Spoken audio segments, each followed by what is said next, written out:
Cuando comencemos a realizar los balances de cantidad de movimiento, indudablemente vamos a llegar a una expresión diferencial, es decir, una ecuación diferencial, y como tal necesitamos de condiciones iniciales para poder resolver o darle solución a dicha ecuación.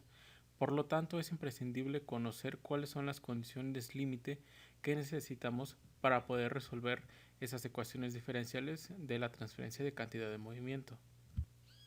Existen al menos tres condiciones límite o condiciones iniciales que nos pueden ayudar a resolver las ecuaciones diferenciales, pero muchas veces escoger una de ellas depende en gran medida de qué tipo de variables tengamos disponibles para poder asignarles un valor coherente y real, de tal manera que tenga sentido la solución que le queremos dar a nuestra ecuación diferencial.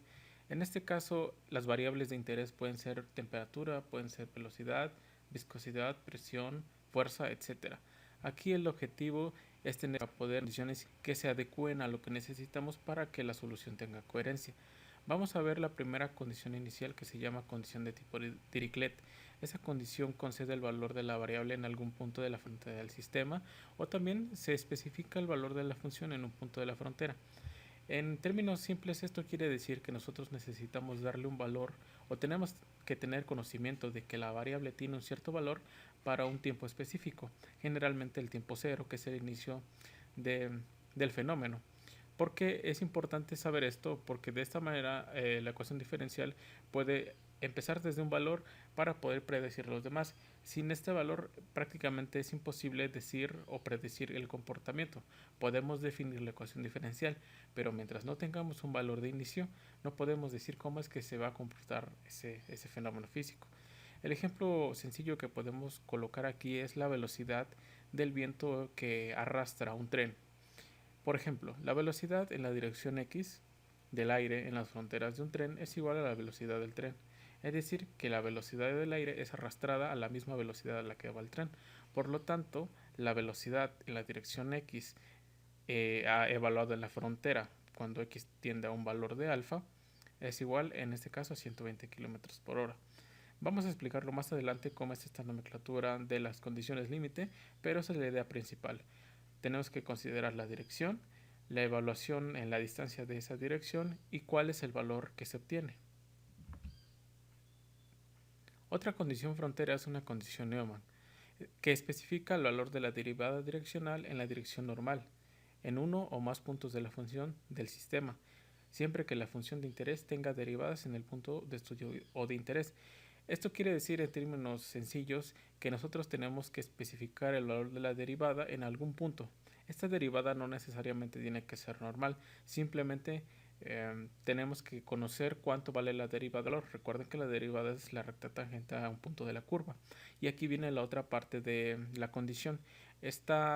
Para que esta condición se cumpla, tiene que tener derivada en algún punto. Esto quiere decir que la función tiene que ser o más bien el comportamiento de la ecuación diferencial tiene que ser una curva suave de tal manera que pueda tener derivada en ese punto de interés.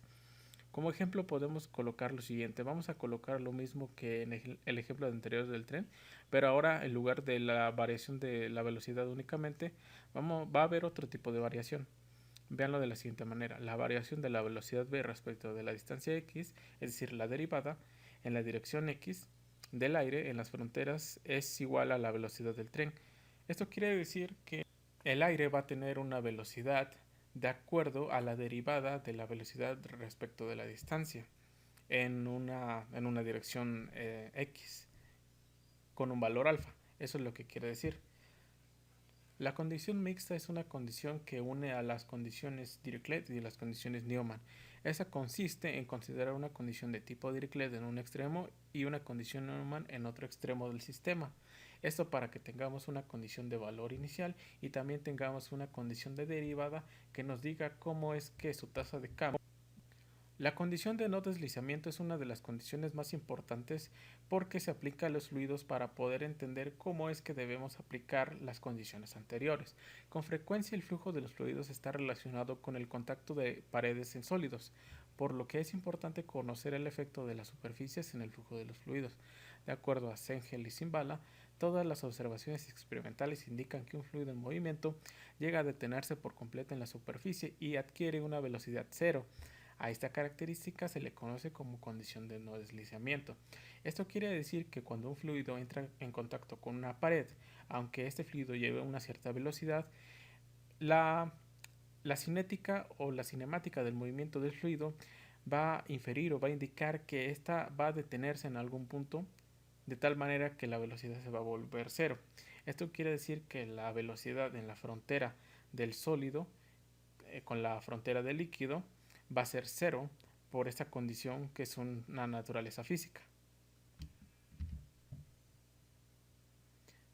Hay algunas condiciones que necesitamos tomar en cuenta para poder resolver este tipo de condiciones iniciales, y algunos de los consejos que les puedo dar por experiencia propia es que la velocidad de un fluido en una interfase sólido-fluido es igual a la velocidad del fluido. Esto tiene que ver con la condición de tipo Dirichlet. Ahora bien, la velocidad de un fluido sobre una placa tiene la misma velocidad que la placa, es decir, si la placa es fija y no tiene movimiento, a la velocidad y el esfuerzo cortante del fluido, que es igual a cero. El esfuerzo cortante hace que se pierda presión en tuberías o canales. Si se requiere reducir el esfuerzo cortante, es preciso utilizar un fluido menos viscoso para aumentar la velocidad del fluido. También hay que considerar que el esfuerzo cortante entre una interfaz líquido-gas es prácticamente cero, por lo que la velocidad en dicha frontera es regida por la velocidad del fluido en sí.